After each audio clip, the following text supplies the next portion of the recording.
All right, this is big time. Going to be covering some news today. Trying to make trying to do a couple different things on my channel. So, coming for the Christians. Professor banned for calling out racism at Christian University negotiates his return. Damn, Father, you got to hit the gym. No excuses. Pastor Greg Schultz said he is in talks with Concordia University, Wisconsin, about its recent offer to let him back after suddenly ejecting him from campus a year ago. It's been more than a year since Dr. Greg Schultz was suspended from Concordia University, Wisconsin, for publicly objecting to its board of regents inserting racial prejudices into its criteria for a new president. Interim President Dr. William Carrio suspended the tenured philosophy professor on Saturday, February 19th, 2022, immediately banning Schultz from campus in his university email, according to legal documentation. So they're coming for the church, huh? Is that what Jesus said? Did Jesus say white people got to suffer because they're white? Did white people have more sin than everyone else? The issue is not my personality. It was not some clash with people and their feelings. This is a doctrinal issue, Schultz said in a phone interview. Racial partiality is forbidden by the Bible and the theology of the Lutheran Church Missouri Synod, the denomination that appoints regents to Concordia's 18-member board. You have a communist in your ranks, bro. You got to get him out. I think a lot of the wokeness depends on us being cowardly and inclined to be quiet for the sake of temporary peace. Oh, okay. So he's a little more intelligent. He can see down the road. Yeah, I don't want my children to be put in an oven either. The LCMS is one of the few large U.S. Protestant churches that still profess traditional Christianity. It claims approximately 1.8 million U.S. members, as well as affiliations with biblically faithful Lutheran churches all over the world. Campus free speech advocates called Schultz's sudden suspension with no opportunity even to hear the complaint against him, quote, an unacceptable departure from the university's commitment to due process, unquote. Well, you're white, so it doesn't matter. It was also a violation of his contract and of university policy, noted Aaron Turr, a lawyer at the Foundation for Individual Rights in Education. All right, so you got a lawyer. Good for you. Instead of immediately reinstating Schultz upon discovering these violations, the Board of Regents kept him suspended. After LCMS President Matthew Harrison rebuked CUW last May for including equity and diversity in its criteria for a new president, last August, the Regents moved forward with a dispute resolution process that has never been used in the LCMS, said a regent who spoke to the Federalist on condition of anonymity, that has dragged out Schultz's restoration and the university's execution of Harrison's demand that the university publicly repent for publicly endorsing sexism and racism. Schultz is in talks with newly installed CUW President Eric Enkelberg.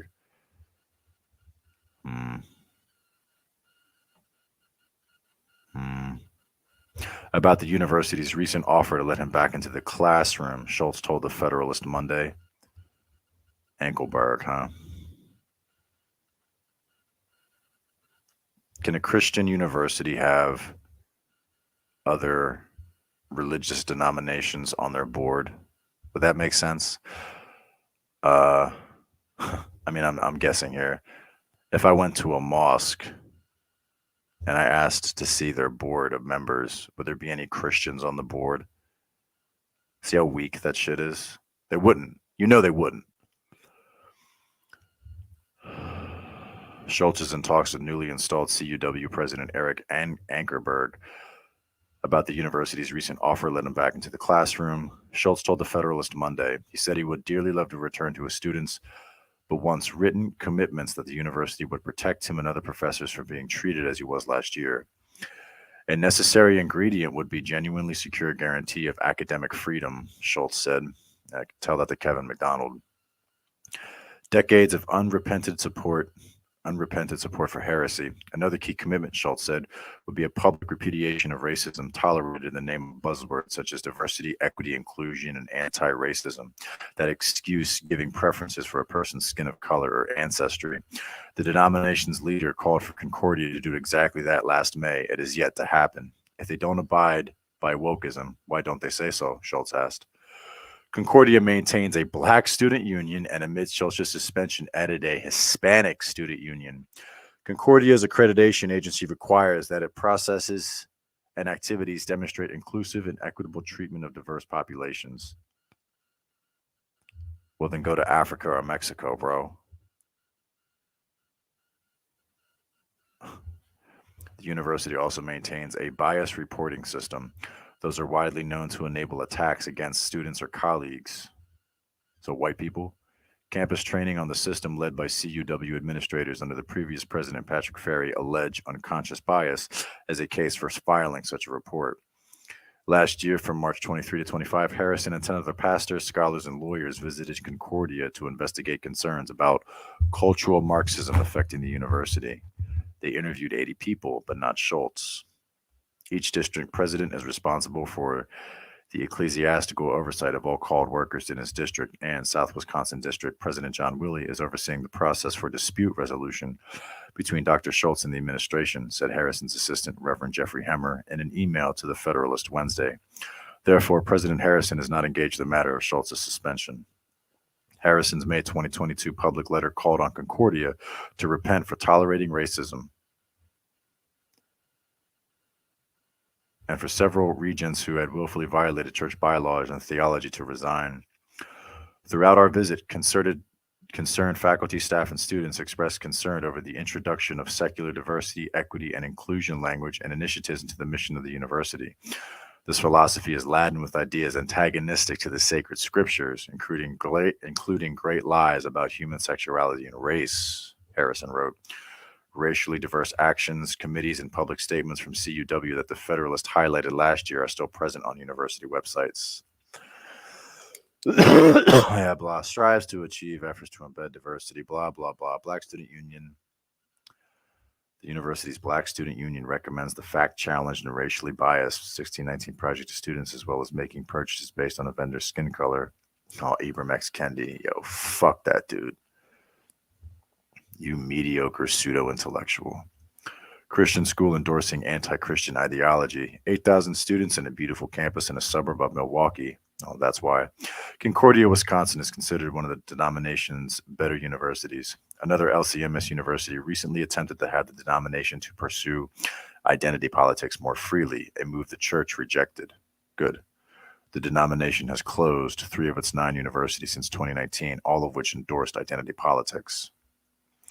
CUW's criteria for a new president described as essential that Ferry's successor have a demonstrated belief in and commitment to equity and include. Why? We're not Harvard. The initial search process prompted survey respondents to select diversity as a top priority of the new president. Objecting to this, first privately in emails to regents and then publicly in an article in Christian News, is what prompted Schultz's suspension. Schultz, an ordained minister, was on the denomination-approved list of 11 potential replacement presidents for CUW. So maybe he should have waited till he was the president to say something. But I don't know what he would have had to sign to be the president. Through university spokeswoman Engelberg declined multiple requests for comment. He became Concordia's president on January 9th, 2023, and had an installation ceremony on February 6th. The regents wisely returned to the table to follow the church's process to elect a new president, Herron said in an email. I, the church, and the LCMS South Wisconsin District are delighted by their election of Dr. Eric Engelberg.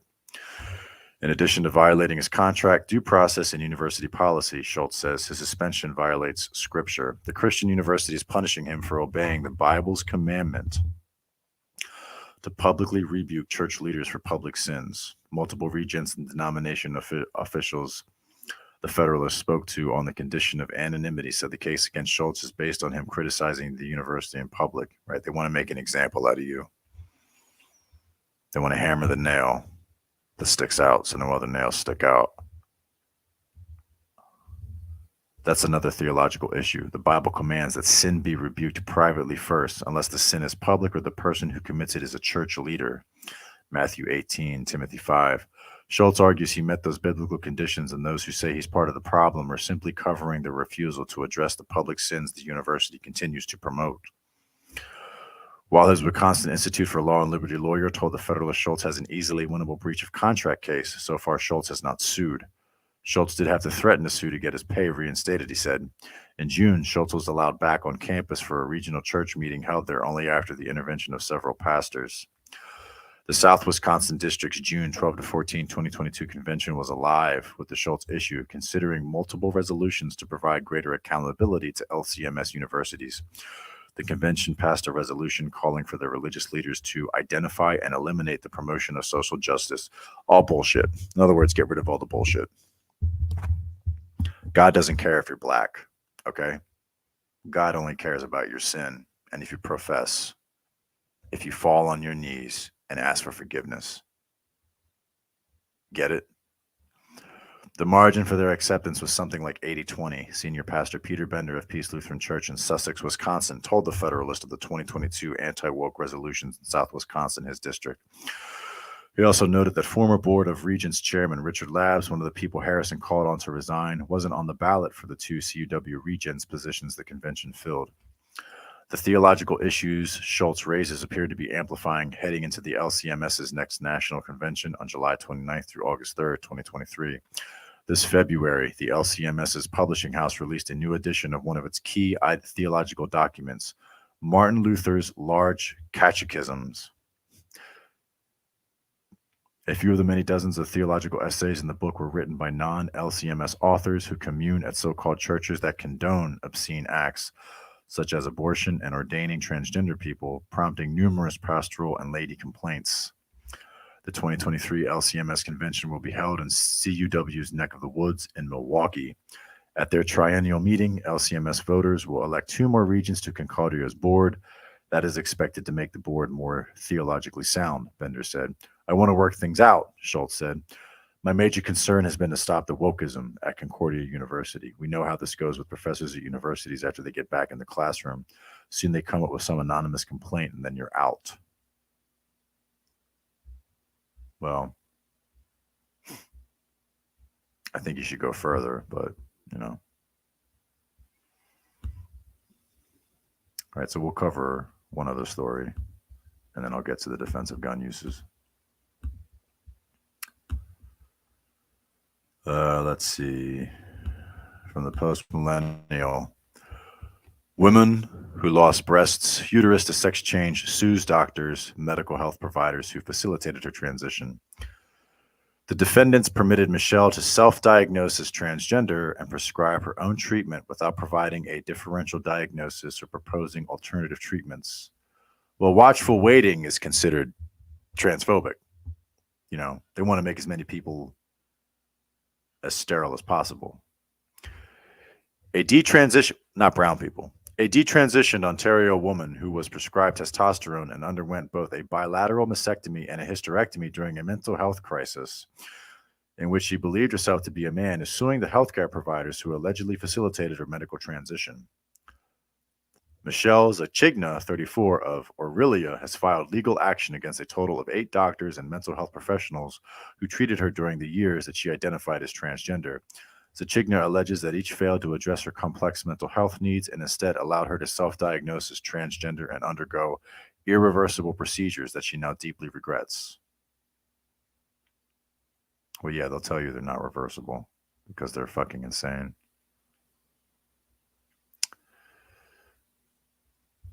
I will live the rest of my life without breasts and a deepened voice and male pattern balding and without the ability to get pregnant. Removing my completely healthy uterus is my greatest regret. Oh, so now you want kids. I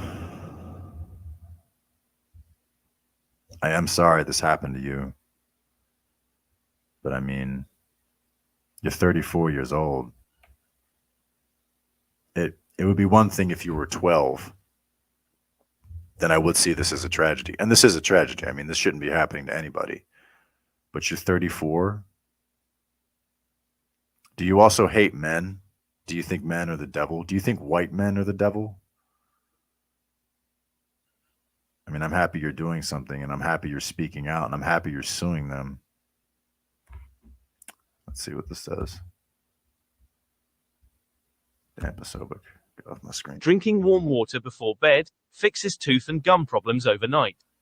People are healing decay and repairing damaged gums every night as they sleep by adding one unusual ingredient. Hi, I'm Michelle. I'm a detransitioned woman and I am pursuing legal action against the health. And that's something they don't tell you, which is when women take testosterone and their voice changes, that's permanent. That's forever.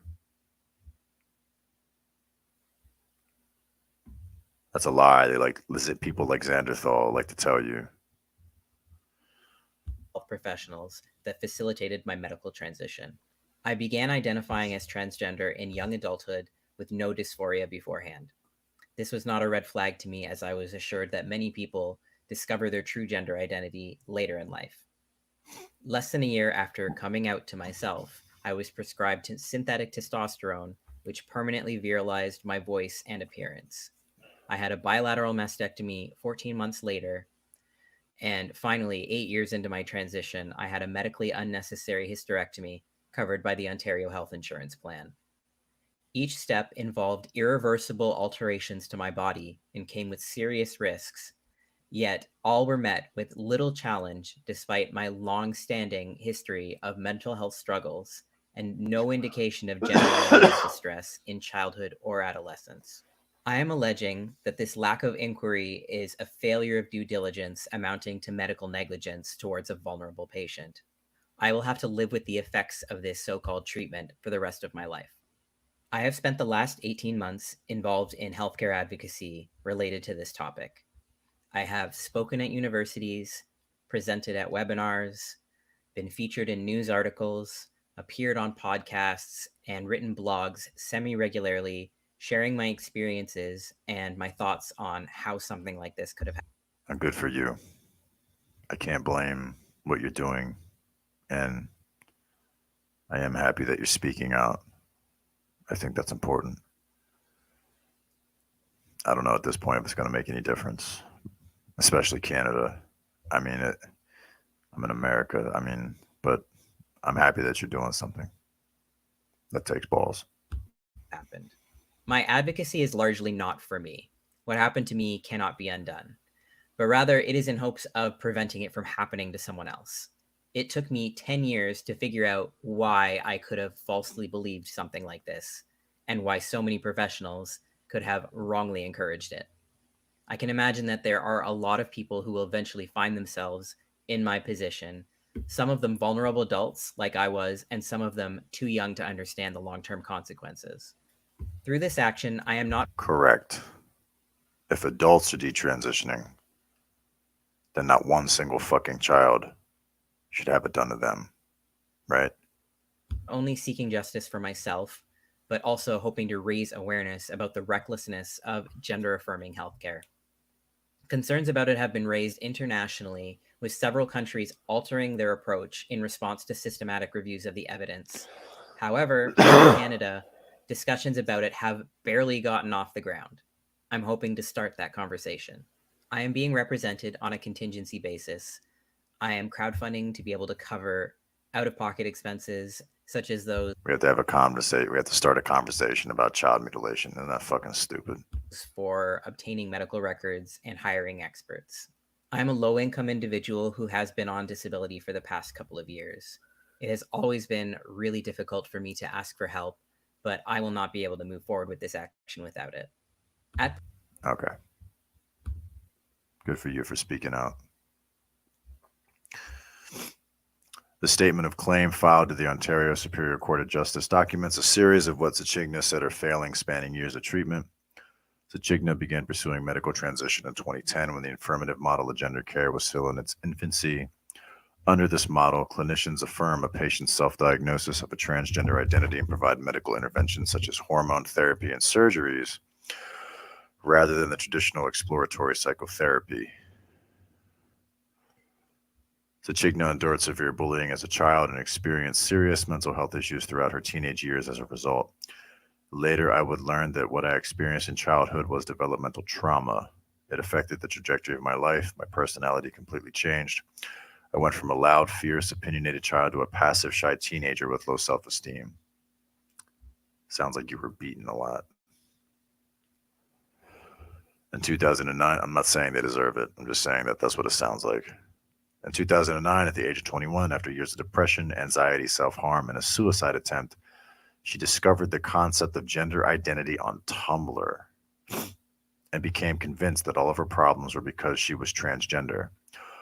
Online, I was sucked into a world where it felt like I was finally somewhere I belonged. In places like Tumblr, there was constant reassurance that only trans people spend so much time thinking about their gender, which is bullshit, and that every trans person has doubts about transitioning. Zachigna also became convinced that embracing this new identity was the solution to all her problems, and in spring of 2010 attended a support group at the Sherborne Health Center in Toronto called Gender Journeys. Here she met defendant Rupert Raj, who was one of the therapists running the group. Zachigna said Raj announced to the group that he had connections with a general practitioner who was willing to take on 2 patients, one biologically male, one female, in order for the resident doctors to gain experience with transgender healthcare. So they wanted to be Himmler, huh?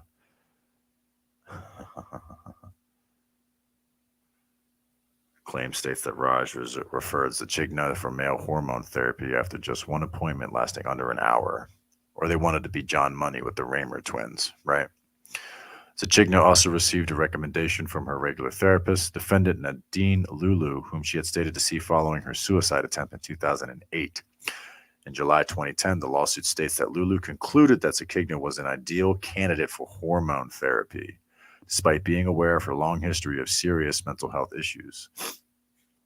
So they tried to kill themselves, and your prescription was to give them drugs with unknown long-term side effects. Good. Dr. Rick Lindell, also a defendant, signed the July letter in his role as Lulu's supervisor, recommending Zachigna for hormone therapy, even though he had never met her. After 3 appointments at St. Jamestown Health Center with defendant Dr. Pamela Lease, Zachigna was prescribed testosterone. Neither Lease nor his supervisor, defendant Dr. Cavacutti, consulted with the therapist or psychologist prior to initiating the powerful male hormone. In 2012, Cavacutti and Lease wrote a letter recommending Zachigna for a medically unnecessarily bilateral mastectomy, as the surgery was not covered by Ontario health insurance at the time. Zachigna chose a surgeon in Florida and paid out of pocket to have her healthy breasts removed. Cavacutti and Lease continued to prescribe Zachigna testosterone until Cavacutti's departure from the center around 2014, when defendant Dr. Suzanne Turner took over being Zachigna's testosterone provider, also allegedly without attention to her patient's complex mental health needs. In 2015, 9 years after her suicide attempt and 8 years after coming out as transgender, Lulu finally referred Zachigna for a full psychological and diagnostic assessment, and the resulting 25-page document revealed ADHD, tic disorder, borderline personality disorder, anxiety disorders, autism spectrum disorders, and traits of PTSD. Defendant Dr. Linda Rowden, the supervising psychologist who performed the diagnostic assessment, repeatedly did not analyze or consider whether Zachigna met the diagnosis of gender dysphoria, nor whether there was a link between her patient's gender distress and her multiple comorbidities. At this point, Zachigna had stopped taking testosterone and was identifying as non-binary. In 2017, Turner referred Zachigna to defendant Dr. Rajiv Shah to explore a potential hysterectomy procedure, noting her history of depression and ADHD, and the fact that she was identifying as non-binary and not on any hormones. Dr. Shi removed the uterus in May 2018. I mean, I'm not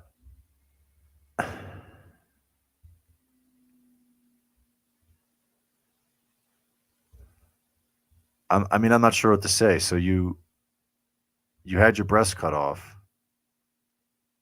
and then later you decided to have another surgery to remove the bottom part? I wasn't in a great place mentally at that time, so I can't really remember why I thought it was a good idea, except that for trans people, it was covered by provincial insurance, and I like the idea of not having any more periods or PAP exams. Zachigna later said of her hysterectomy. 2 years after her hysterectomy, Zachigna realized that her mental health diagnosis and her developmental disabilities explained everything she had been through much more succinctly than identifying as transgender ever had. She then made the decision to detransition. Zachigna alleges that all the defendants failed to address her serious mental health issues and developmental disabilities, and instead only offered her irreversible medical interventions. She alleges that her desire to become transgender was never challenged, and alternative treatment options were never offered. The defendants permitted Michelle to self-diagnose as transgender and prescribe her own treatment without providing a differential diagnosis or proposing alternative treatments, reads the claim. Zachigma has struggled to come to terms with the permanent changes from her hormone treatment and hysterectomy surgery have caused a low voice, male pattern balding, facial hair, and a large clitoris, flat chest, and the inability to ever become pregnant. It's been 11 years since my mastectomy. 99% of the time, I've accepted what my chest looks like. But there are still moments when I remove my shirt to change, my breath catches, and my mind leaves my body, and I have no way of predicting when it will happen. This reality will never go away from me. I will still be living in this body long after everyone has moved on to whatever the next big scandal is. Acknowledging that I cannot bear my own children has been devastating. Some days the pain of what I've done to myself is overwhelming. I cry and I can't stop. Other days I'm angry that I wasn't screened for the diagnosis I later received before I was prescribed hormones. Zachigna says her advocacy is largely not done for herself because what happened to her cannot be undone, but rather it is in the hopes of preventing it from happening to someone else. It took me 10 years to figure out why I could have falsely believed something like this and why so many professionals could have wrongly encouraged it. I can imagine that there are a lot of people who will eventually find themselves in my position, some of them vulnerable adults like I was, and some of them too young to understand the long-term consequences, she said in her crowdfunding video. Through this action, I am not only seeking justice for myself, but also hoping to raise awareness about the recklessness of gender-affirming healthcare. Zachigna is being represented by Francis Shapiro-Munn on a contingency basis, but is crowd surfing for out-of-pocket expenses such as obtaining medical records and hiring experts. Zachigna is one of several detransitioned people bringing legal action against the gender-affirming care providers whom they allege harmed them by failing to address underlying mental health needs. In the U.S., Chloe Cole and Camille Keffel are suing the healthcare providers. Keffel? Like the person... are suing the healthcare providers who facilitated their medical transition. Keffel, like Zachigna, was a vulnerable, mentally ill adult when allowed to consent irreversible medical interventions. Cole was just a child of 13. In Australia, Jay Langadinos is suing the psychiatrist who allowed her to begin medical transition while she too was going through a mental health crisis. And in England, Richie Hearn is bring legal action. That's what they wrote, is bring legal action against the doctors who allowed him to consent to hormone therapy and amputation of his penis while he was in a similar state of mental distress. Jesus. All right. And I did say I was going to approve. This is just a headline, but just to show that Australia sucks. A guy got 4 years because someone broke into his home, hit him in the face with an axe. He defends himself and he's getting 4 years in prison.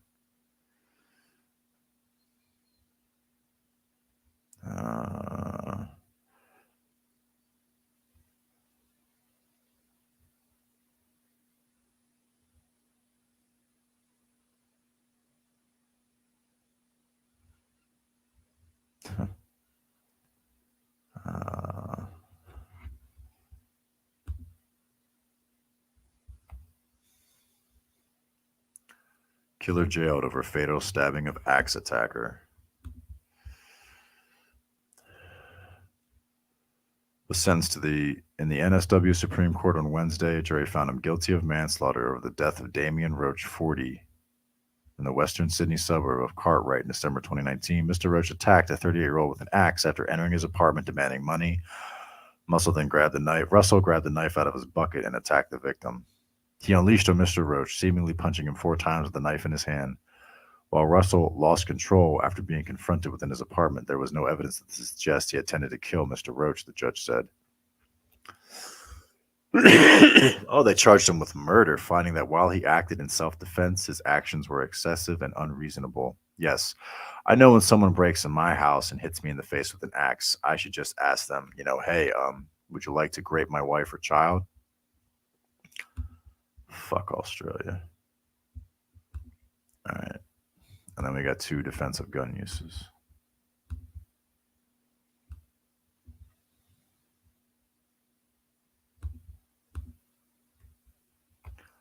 Two defensive gun uses.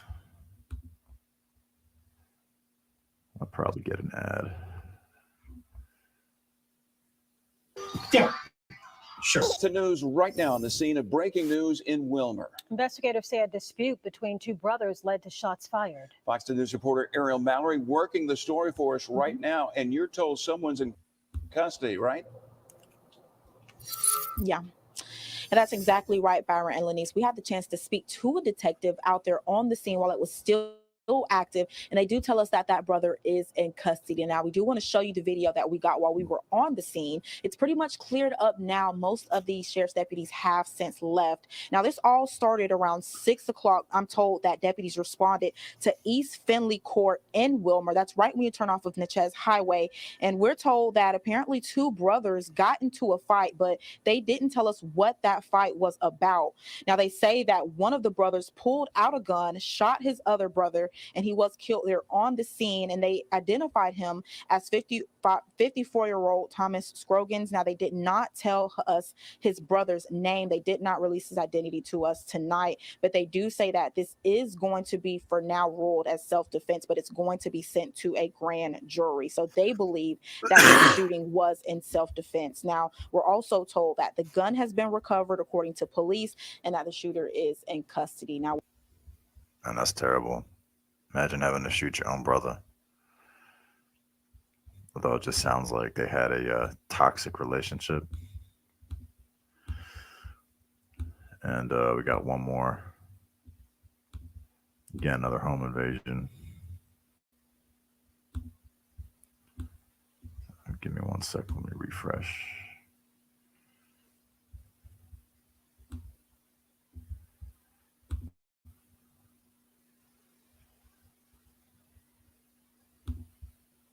Did you know that suicide is the second leading cause of death for adolescents and young adults in the U.S.? Often thoughts of suicide can accompany depression, post-traumatic stress, grief, or a sudden and overwhelming life circumstance.